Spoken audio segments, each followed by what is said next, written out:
morning, everyone. Chào quý vị. I'm only filling time so that we're waiting for lunch to be ready. Thầy nói để nói tí xíu để mình đợi đồ ăn trưa nấu cho nó xong. We have people who came today especially to cook lunch for us. Ngày hôm nay có một người tới đặc biệt để mà nấu đồ ăn trưa cho chúng ta.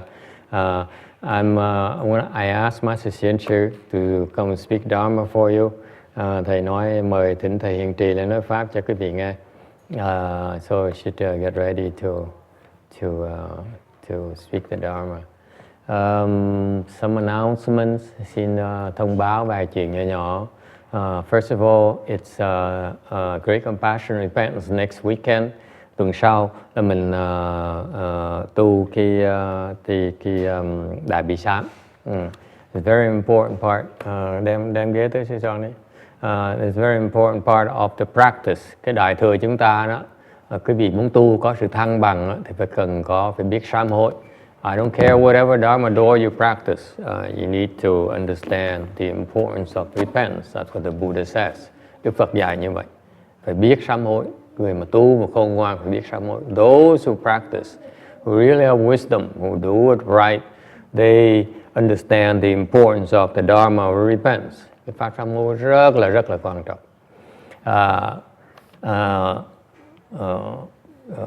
And number two, after next weekend, in 2 weekends, we're going to have starting Friday, we're going to have the relics exhibit. Am I correct? Trong 2 tuần nữa, mình sẽ có cái triển lãm xá lợi. Mời quý vị tới tham dự. Tell your friends and your family and relatives to come and pay blessings with the Buddha and his disciples. Mời thỉnh quý vị tới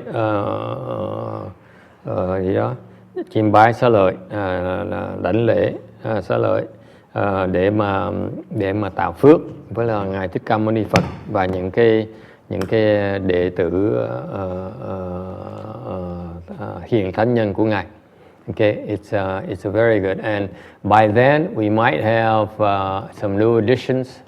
Lúc đó that we'll be revealing. Lúc đó chắc có thể giới thiệu quý vị một cái vài cái xá lợi mới mà chúng tôi đã có. Okay, có thể chuẩn bị kịp. By then we should be ready for you to pay respects to. Những cái mới mà hy vọng sẽ chuẩn bị xong kịp. Okay, and 3 weeks from today, 3 tuần nữa. The second week of September, I believe. I've been invited to speak Dharma in a Korean temple in downtown, in Koreatown.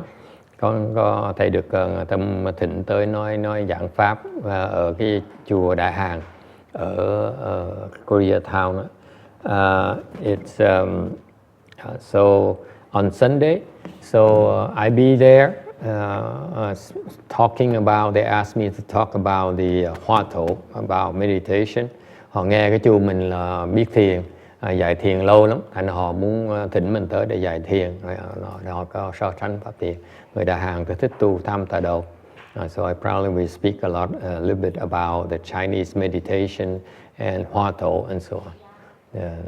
All right.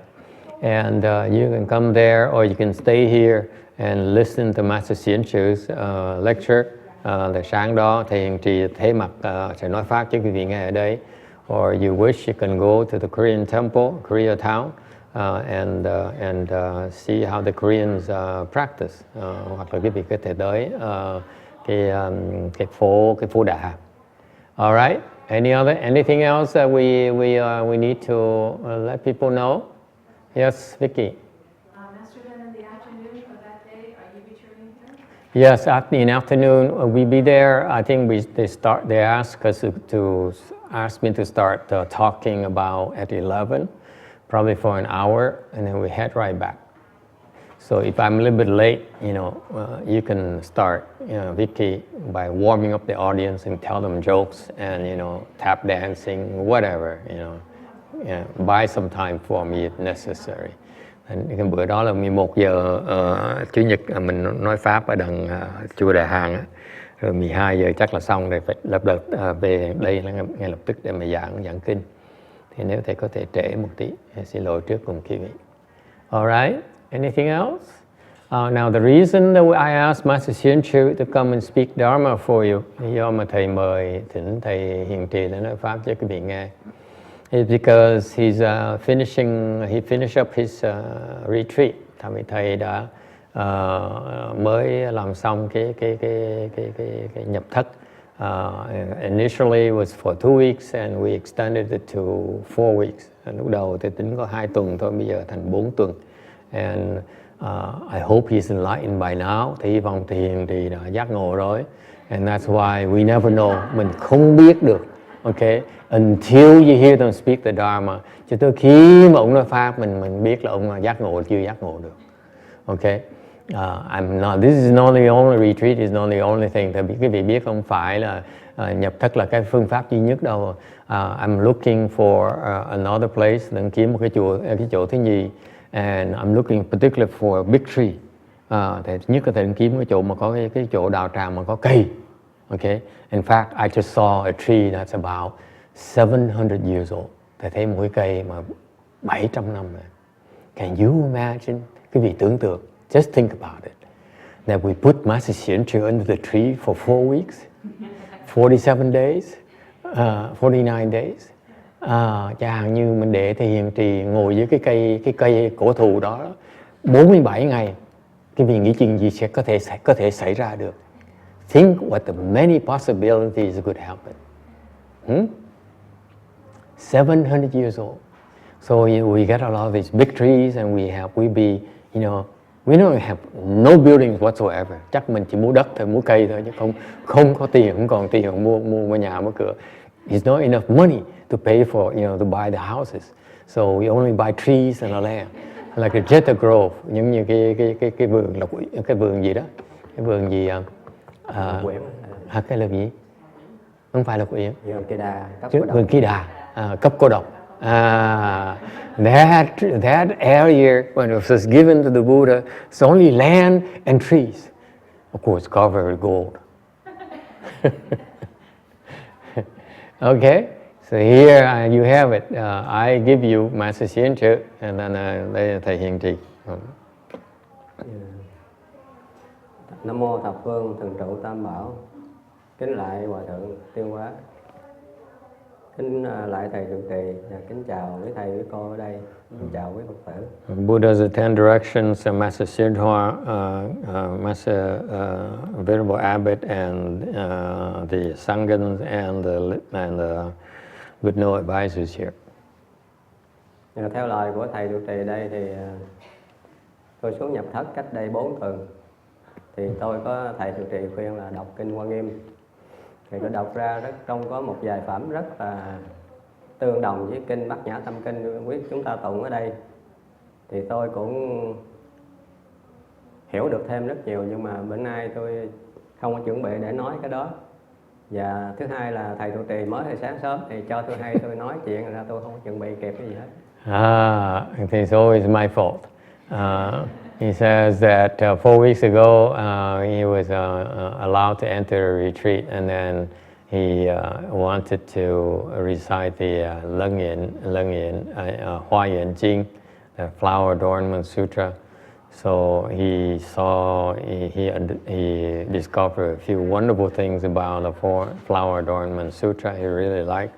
But he's ill-prepared because he only heard that he's supposed to give a talk this morning at 7:30 only. So tôi chỉ nói vắn tắt thế này. Hồi nãy chúng ta đọc cái kinh Di Đà. Tại làm sao mà Đức Phật Thích Ca giới thiệu chúng ta là nên cầu nguyện sanh về thế giới cực lạc. When we just recited the Amitabha Sutra, why did Shakyamuni Buddha advise us to seek rebirth to the Pure Land? Bởi vì Đức Phật Thích Ca thấy cái cõi chúng ta luôn luôn là có 4 cái chuyện không ai thoát khỏi. Because he says there in this entire world there are 4 things that are inescapable. Là chúng ta sanh, già, bệnh và chết, không ai thoát khỏi 4 cái đau khổ đó. Because we are all have to go through in this higher world, the 4 stages of birth, aging, sickness, and death. Và cái cõi này á, chúng ta sống tối đa 100 năm thôi. Over here in this higher world right now, our lifespans are only under 100 years old. Và tại sao Đức Phật định nghĩa cái cõi chúng ta là cõi Ta Bà? Cái cõi Why is it called the Saha world? Tức là toàn thế giới mình nó kêu bằng Saha world là cái cõi Ta Bà. Ta Bà nghĩa là chúng ta khổ mà không có trách được, phải chịu. What's Saha world? Meaning that we must suffer and yes, it's tolerable. Actually, the Chinese word Saha is a Sanskrit word, which is translates into Chinese as khan rần, okay, tham nhẫn. Có một phụ nữ đó là đứa con chết, bà không có cho người ta chôn, bà ôm tay hoài thôi. There's a lady whose baby and whose newborn dies, and she was in such great pain that she refused to allow others to bury her child. Cô đi vòng hoài thì người ta thấy cổ điên, người ta mới dẫn là Đức Phật. And it turned, so she was wandering around, holding a baby and nursing him and around town, and people pitied her and they brought her to in front of the Buddha. Rồi Đức Phật hỏi cô đó là tôi có thể cứu con của cô với điều kiện là cô đi kiếm một cái hạt cải đem đây tôi làm thuốc cho để đứa nhỏ sống lại. The Buddha says, yes, I can revive your baby, your child, if you can find a sesame seed that bring it back here, and I make medicine to revive your child. Nhưng mà Đức Phật ra điều kiện là cái hột cải đó trong cái nhà nào mà chưa có từng có ai chết á. Trong bà con quyến thuộc chưa có ai chết mới được. The only catch is the sesame seed has to be from a household that has experienced no death. Cổ đi từ sáng đến chiều kiếm không có nhà nào chưa từng có người chết hết. And so this woman walked all around town all day and couldn't find any household that is like that never had anyone who died. Rồi cuối cùng Đức Phật mới nói cho cô biết là đó là mọi người phải chịu chứ không phải mình cô mà điên. Đó là phải ai cũng qua hết trơn thôi. She reported it to the Buddha, and the Buddha said, "You see, that's a fact of life. We all have to die." Rồi còn cái khổ thì mọi người chúng ta ở đây từ nhỏ đến giờ mình nghĩ coi, mình nghĩ bản thân mình coi, có những chuyện mà mình không muốn nó xảy ra hoặc là mình đang có những điều gì tốt nó mất đi. Tình yêu, vợ chồng, con cái hay là một cái tài sản, cái gì đó, việc làm vậy đó, mình đang thích mất đi. Và những điều mình không muốn nó tới, những người mình ghét, mình gặp gỡ, mình ghét, mà nó cứ tới với mình từ nhỏ dụ vậy, nhớ mình biết bao nhiêu lần rồi. Cái cõi này nè, nó vậy đó. Kêu mà bởi mới nói chúng ta là kêu mà cõi Ta Bà là khổ là vậy đó. And another aspect of the sound world is the lots of suffering, and the multitudes of suffering, endless kinds of suffering, and that's the way it is in our world. Còn hai cái già chết thì quý vị nhìn lại xung quanh là biết là tôi ngắn thì giờ thôi. Thì Đức Phật mới nói cái cõi này nó vậy đó. Bây giờ nếu theo giáo lý Đức Phật mà mình tu để mình giải thoát á, mình tu không nổi đâu, tại vì cái nghiệp mình nặng lắm. And knowing is these inevitable things and the multitude of sufferings, in order now we're aware of it, we should try to attain liberation. There's a way to put an end to it, and the way that people normally know of is to become enlightened, and that's not easy. Vì đó mà Đức Phật mới giới thiệu mình thôi, bây giờ mình phát cái nguyện sau khi hết cái đời này mình lên cái thế giới của Đức A Di Đà Phật để Ngài dạy cho thế giới nó không có khổ như ở đây, giống như mình vượt biên mình qua cái nước đó vậy đó, hết cái thân này mình đi. And so the Buddha taught the Pure Land Dharma door where we can escape and go to his land. You don't have to be enlightened. You can seek rebirth to his land. Cái cõi đó là không có bao giờ khổ và mới gọi là cực lạc. as the sutra says, we just read, is it has no suffering, all bliss, only bliss. Và Đức Phật Di Đà sẽ dạy chúng ta cho đến khi chúng ta thành Phật rồi thôi. And then the greatest thing about there is not the lack of suffering and the bliss or the eternal bliss, but the greatest fact is that you have Amitabha Buddha teaching you, guiding you until you become. Hồi nãy chúng ta đọc trong cái kinh đó, chúng ta đọc có cái đoạn mà người nào, nam nữ nào mà phát nguyện sanh thế giới cực lạc đó, người đó đã đắc vô thượng chánh đẳng chánh giác rồi.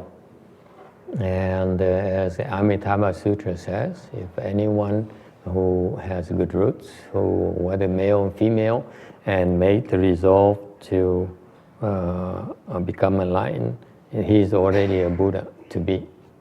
Nhưng mà cái đó với điều kiện là chúng ta lên cái nước cực lạc của Ngài dạy, chứ không phải ở đây mà thành vô thượng chánh đẳng giác đâu. Chúng phải lên đó Phật Di Đà dạy chúng ta.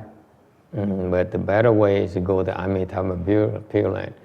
Thành ra vấn đề còn lại chúng ta là làm sao để có cái vé mà đi lên cực lạc thế giới. So now chúng ta chết hết it behooves us. Now we know. Thầy sửa lại cho thầy nói cái chỗ nó trật, nói như vậy là nó trật phiền lắm, nó đọa địa ngục đó con. Đắc vô thượng chánh đẳng chánh giác là con ở đây cũng đắc được, không cần ở đây phải có, đi theo đây mình ở đây cũng được mà rất là có. Đừng nói trật như vậy là chết đó. Thành ra đó tóm tắt là như vậy, nhưng mà tôi cũng có chia sẻ với vị một số kinh nghiệm là có nhiều người thắc mắc là không biết mình chết rồi mai mốt có cái đời khác không. Chính tôi hồi xưa tôi cũng thắc mắc vậy đó, không biết mình chết rồi có không. Bây giờ mình muốn lấy cuốc của người ta mà mình sợ vấn đề mà nhân quả mình không dám thì mình lỗ. Người ta ăn hiếp mình không dám giết người ta lại mình lỗ, không biết đời sau có không. Có cái đời tới không, hay là đời này là chỉ hết rồi thôi. And so anyway, he want to share some of his doubts he has when his personal doubts when that he used to have. He says it's a really subsequent life, the future life. Cái luật nhân quả bây giờ tôi theo đạo Phật tới giờ này tôi khám phá ra là không phải Phật Thích Ca chế ra cái luật nhân quả, mà tự nó có như vậy. And he now understands, clearly believes that the law of cause and effect is universal. It was not invented by Shakyamuni Buddha. It has always been there. Chẳng hạn như cái luật cái sức hút quả đất đó, đâu phải ông Newton làm ra đâu. Ông thấy trái táo rớt, trái apple rớt xuống, ông mới nghĩ ra trái đất nó hút, ông mới tìm ra cái luật hút quả đất. Similarly, the law of gravity is not invented by Newton. It's just Newton observed it, that's all. Thành ra tôi kinh nghiệm một cái là cách đây khoảng 1 năm nó có một hòa thượng bên Florida, ông qua đây. Ông tổ chức một cái ngày tổ chức một cái đàn tràng Lăng Nghiêm, tụng chú Lăng Nghiêm không thôi. Thì có cái bà đó là vô dự cái đàn tràng đó. Ngày 6 thời là chỉ đọc chú Lăng Nghiêm không thôi. Thì cái bà đó. I remember a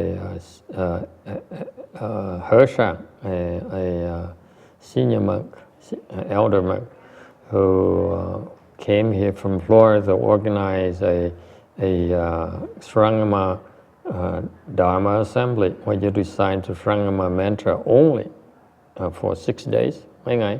Yeah. 6 thời một ngày thôi. 6 lần. Bao nhiêu ngày? Như là 30 ngày hay nhiêu đó. For 90 days or for whatever, it's a long time, and six periods every day. Thì có cái bà đó vô bà dự cái đạo tràng đó, bà đó cũng Phật tử thường thôi. Thì bà dự một thời gian thì bà thấy là cái tiền kiếp của bà là có 2 người sốc nách, bà xô từ trên ngọn núi xuống mà chết. And there's a lady who came to participate, and she suddenly saw her prior life that the couple of people who grabbed her by both sides of her hands on both sides, and then threw her down the cliff. Và từ đó bà hết sợ cao, tại vì trước khi bà dự đầu tràng đó bà lên cái núi hơi cao hay lên cái độ dốc hơi cao là bà hồi hộp, bà sợ bà không thể lên nổi. And because she remembered that, then that's why she used to have this fear of height. After she remembered that, she no longer have vertigo, no longer is afraid of height. Và câu chuyện thứ hai là mới cho tôi về Việt Nam nè, cái sư bà này thầy cũng biết mặt bà đó, bà là con của ông đại sứ Anh hồi xưa ở Việt Nam mình á. And there's another nun who's the daughter of an ex ambassador to Vietnam from England, and I personally met her. Thì bà có nuôi con chó nhỏ này nè, bà rất là cưng, ôm con chó tối ngày mà cho nó ăn như người ta vậy đó. She has a small dog that she adores, and she would feed him the same food as regular people. Meaning thịt heo, thịt vịt, thịt bò vậy đó. Và cho ăn đủ thứ cho người ta, So cưng lắm. that means the dog gets to eat roast duck, the pig's head, and the chicken's feet, you name it. All the Vietnamese delicatessen. Nghĩa là cho vịt quay, cho đầu heo hoặc là chân gà như này. Thì rồi tôi về Việt Nam á, thì gặp sư bà, có thăm sư bà, thì sư bà nói nó chết rồi. And so he went back to Vietnam recently and met with her, and she says the dog died. Thì mọi người cho coi cái phone, cái cell phone nó ghi cái hình lúc nó chết rồi, thiêu nó đó. Thì lửa đang cháy thì mọi người đang bút xung quanh thiêu. You can see their video recording on the phone of the cremation of the dog. Thì một hồi sau thì thấy có cái làn xanh từ trong cái đám lửa, than nó còn than không, nó xịt lên thế này, đi lên thế này. And after it's burned up and in the embers, you can see a green ray of light shooting up. Thì sư bà mới kể tôi nghe cái tiểu sử con chó này là người ta đưa sư bà nuôi thôi. Thì một bữa đó trời gầm mà mưa rất lớn ở Việt Nam. Thì tự nhiên con chó nó trở thành một con gái Ấn Độ. Mà mình mãi tay chân của rung này, cô rất sợ hãi. Con nói nguyên do là con là một cái người phụ nữ Ấn Độ. Con nghe thầy con về nói về sư bà phụ nữ mà tự tu.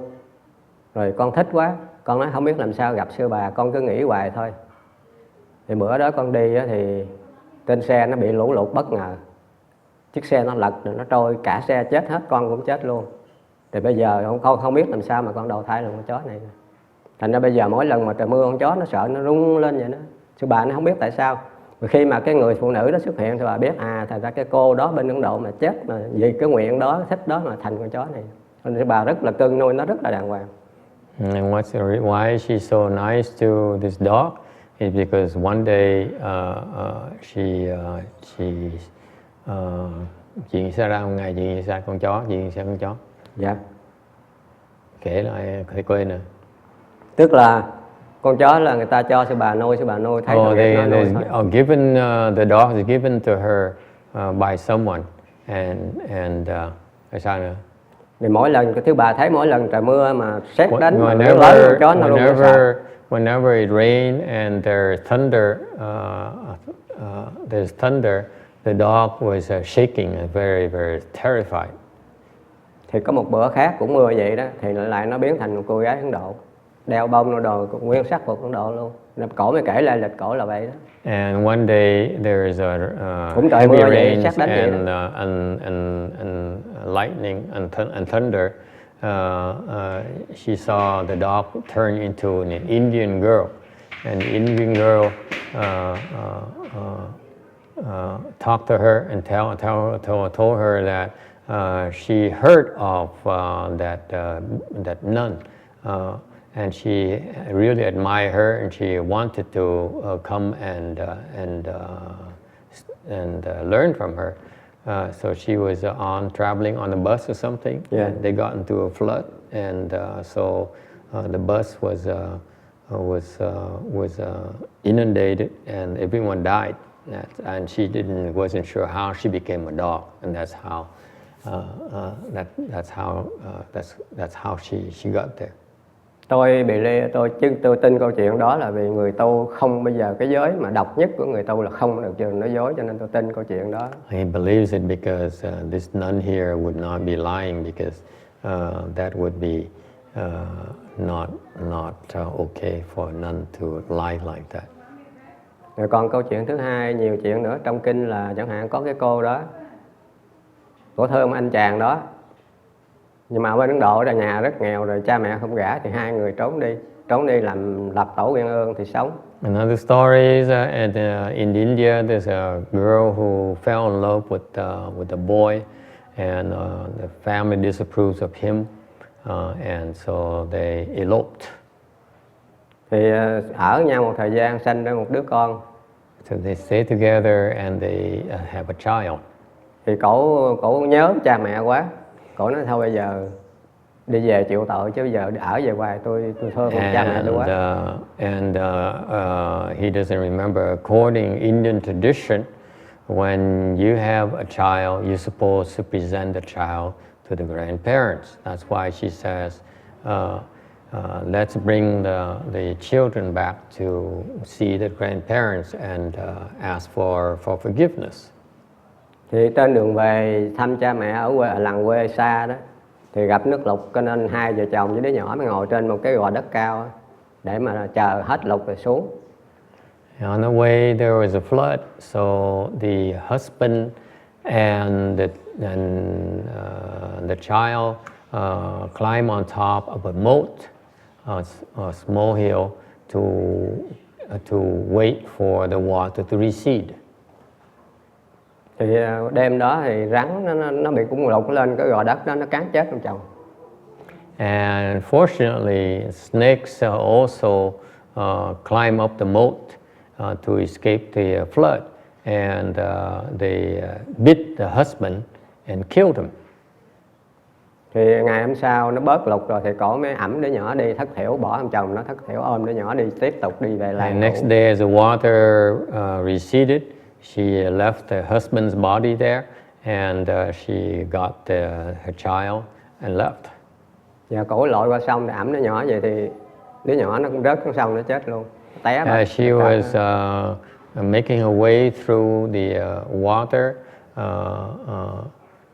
it's not entirely dry yet, and the kid fell off her hands and he drowned as well. Thì cổ thất thểu đi về làng cổ, giờ không còn ai nữa, đi về làng. And now she went back home to her parents' household by herself. Thì cổ về tới làng, cổ mọi người bắt tay mừng cổ, mà cổ thấy trong làng có cái khói nó lên, người ta đốt cái gì đó. Thì cổ hỏi cái gì thì người ta nói cha mẹ cô mới chết ngày hôm qua, bữa nay người ta thiêu đó.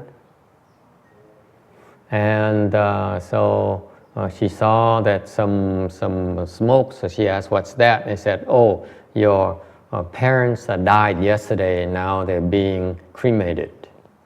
Cho nên cổ điên luôn. And that's why she lost everyone, so she became crazy. Thì thời đó có may mắn cho cổ là có Đức Phật, cho nên người ta cũng dẫn cổ lại cho gặp Đức Phật. So they brought her to in front of the Buddha to ask for help.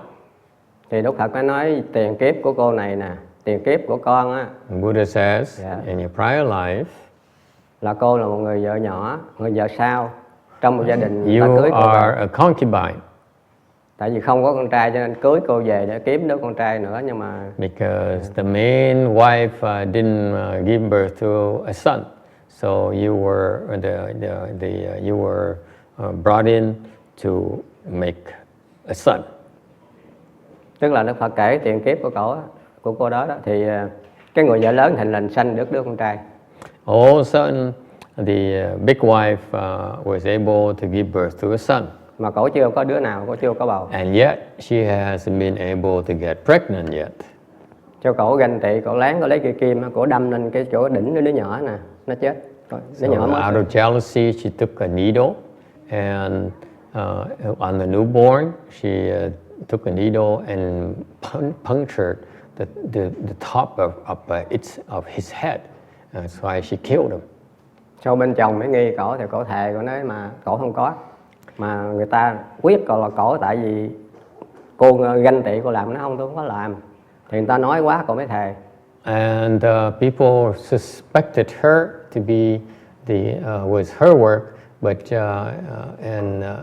out of jealousy, and she's under tremendous pressure, and she swore. Thì cuối cùng cô thề là nếu mà sao tôi vậy đó, nếu tôi có chồng có con nó chết thê thảm đi, chết vậy thì bây giờ con gặp swore that if I'm guilty in the future, my son and my husband will also die a tragic death. Thì Đức Phật nói ngày nay nhân quả tới rồi, con còn khóc. The Buddha says now is your own retribution. Có thề cũng khôn ha, phải đi thề mình chết đâu độc đáo mà để ngộ đấy. At least if the woman is smart, she made the right she swore the right thing. That someone dies for her mistakes. Có người hỏi cái đó thì tôi trả lời thế này là tại vì Đức Phật nói các pháp nhân duyên sanh, các pháp nhân duyên diệt. Thì có thể hai người kia cũng một cái nhân duyên liên hệ với bả thế nào đó, nó cùng gặp nhau để mà chịu như vậy. So someone asked me that very on the same point, and he says it's probably the conditions are right for those people to get together, and for that to happen, you have to look at all three people's cause and effect. Vài bữa nữa quý vị sẽ có coi xá lợi của ngài Na Tiên Tỳ Kheo, chúng ta có cho quý vị coi, các quý vị nhớ người nào cũ thì nhớ, còn người nào mới vài bữa coi để ý coi cái xá lợi của ngài A La Hán Na Tiên Tỳ Kheo.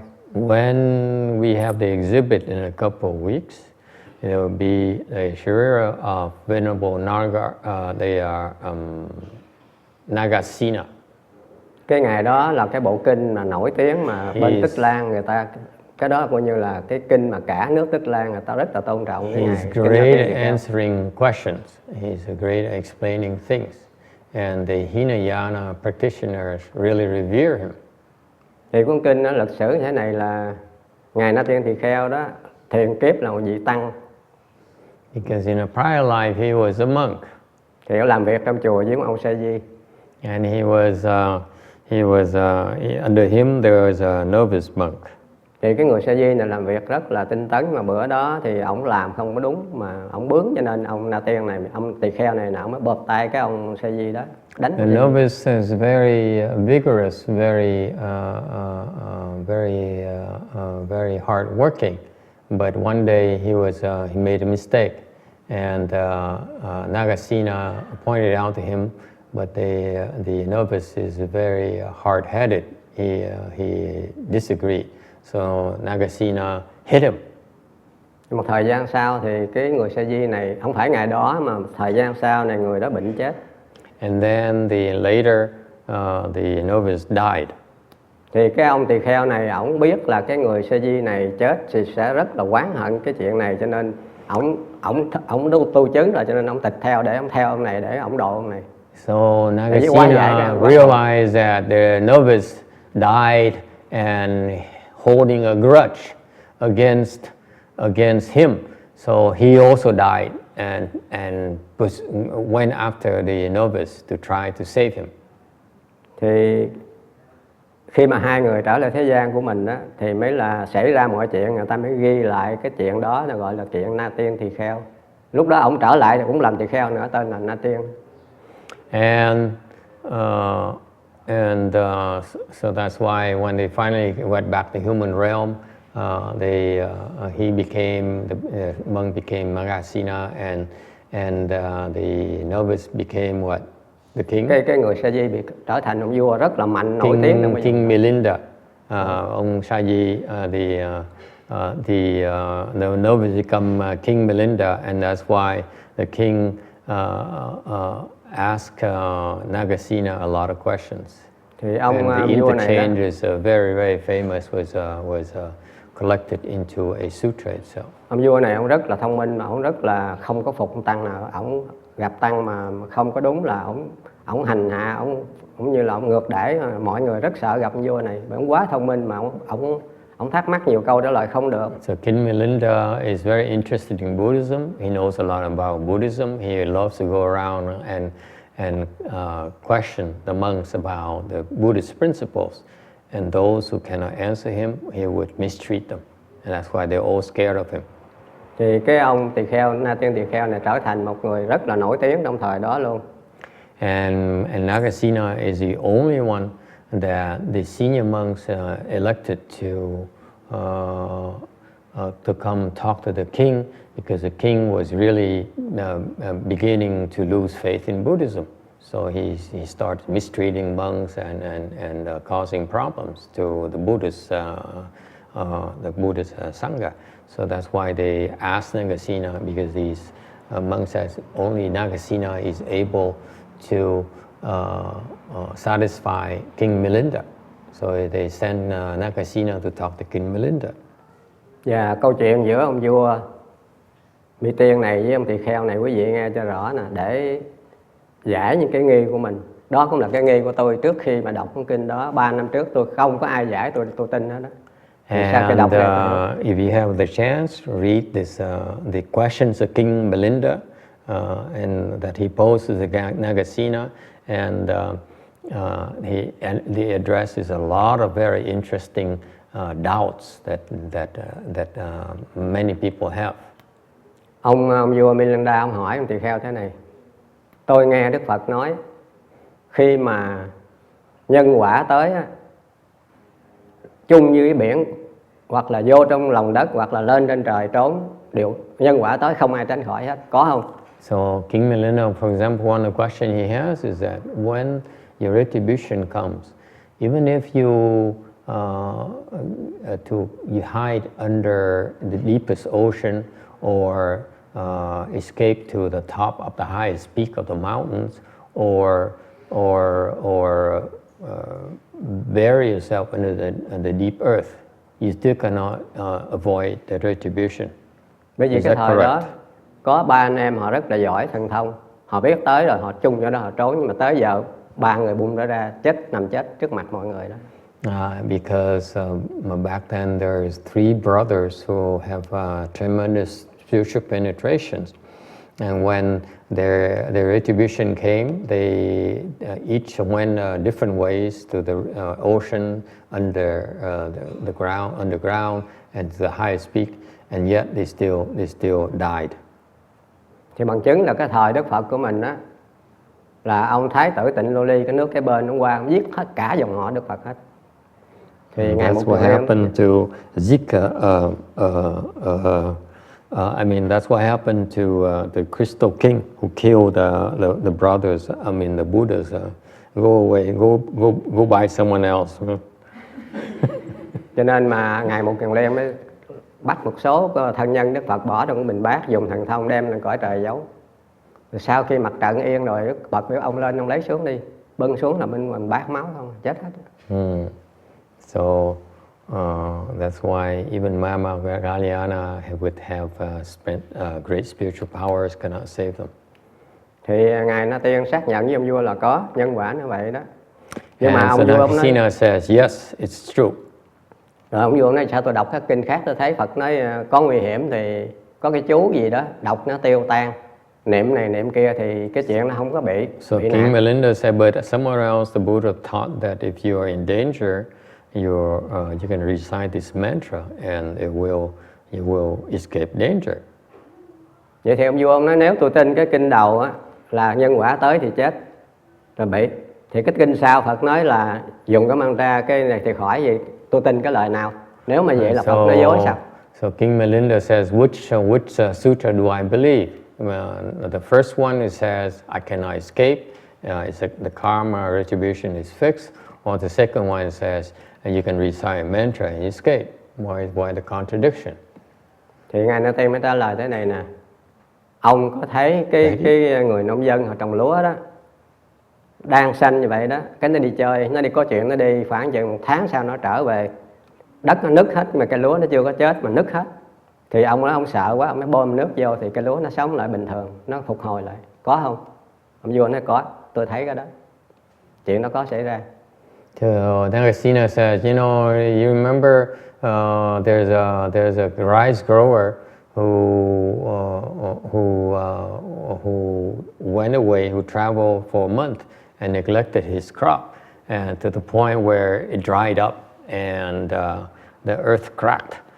But he came back a month later and then he pumped water. He watered the field, and he revived the rice crop.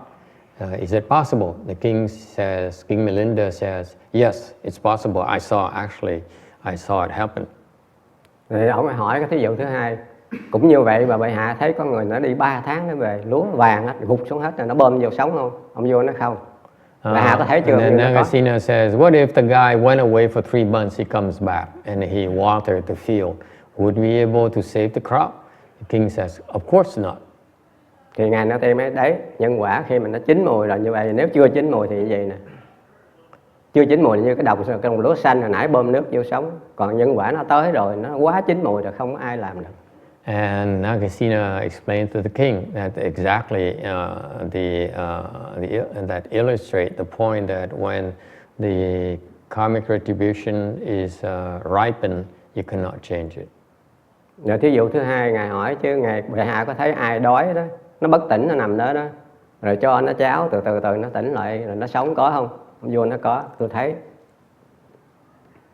And he also, Nagasena is great with giving analogies. So he also gave an example. For example, another case is someone is hungry and passed out, so if you give him porridge, rice congee, would that revive that person? The king said, yes, of course. The person can be revived if you give him food. Rồi ông mới hỏi thí dụ thứ hai là bệ hạ có thấy những người đói quá lâu rồi bỏ vô nó ăn nó chết luôn có không? Vô nó có. What about someone, Nagasena says, who's been hungry for a long, long time? Can you bring rice porridge and bring him back to life? The king says, of course not. Rồi cái vụ thứ ba là một người bệnh quá lâu, mà bệnh lâu nhưng mà gặp thuốc sống, một người đẩy quá lâu thuốc tới cũng chết nữa, có không? Vô nó có luôn. And what about medicine? You can use the same analogy with the medicine. The king, yes, of course. Thì từ đó ngài Na Tiên mới xác nhận rằng nhân quả nếu nó còn non kém, nó chưa có xảy ra, chúng ta làm phước, chúng ta làm này làm nọ cầu nguyện thì nó hết, nhưng mà để nó quá chín mùi, nghiệp quá nặng là không ai giải quyết được.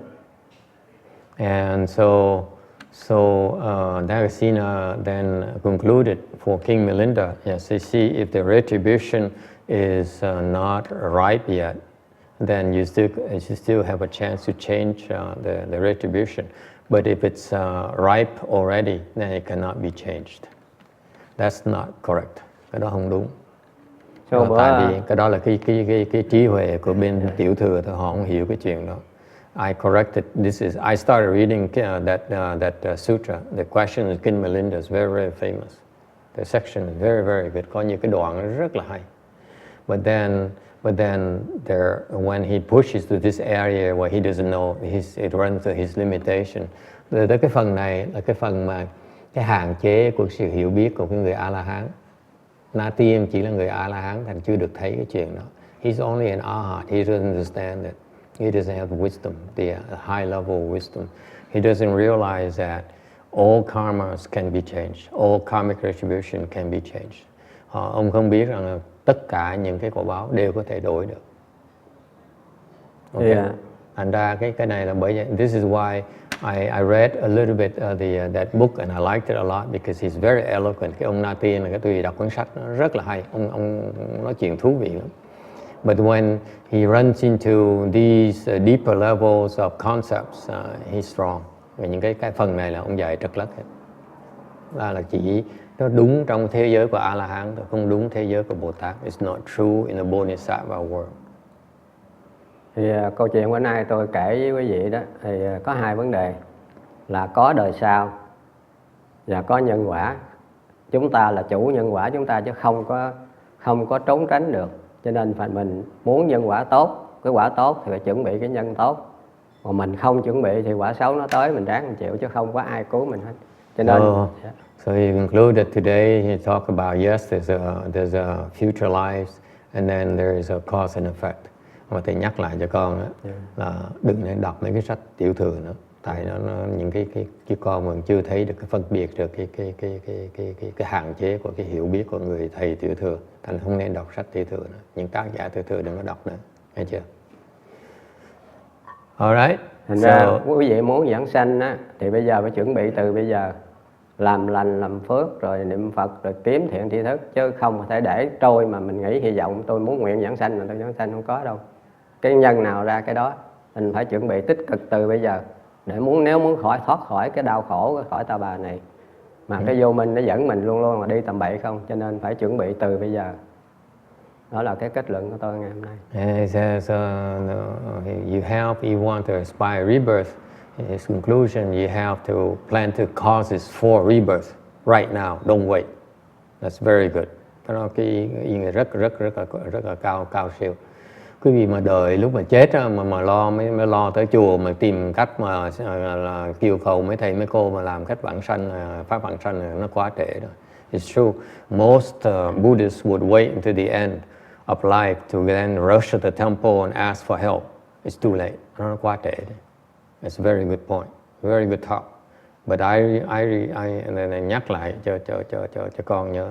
It's a very good point. Okay, there's some mistakes here. Có một hai cái lỗi nó nhỏ, it's forgivable. Có thể bỏ qua được. But the main thing here is that cái mà thầy xin lỗi, and I'm going to offend a lot of people because you have to be careful as to who you read. Okay, what you read. Quan trọng là quý vị phải để ý tới mình đọc cái loại sách vở kinh điển từ đâu ra. Okay, and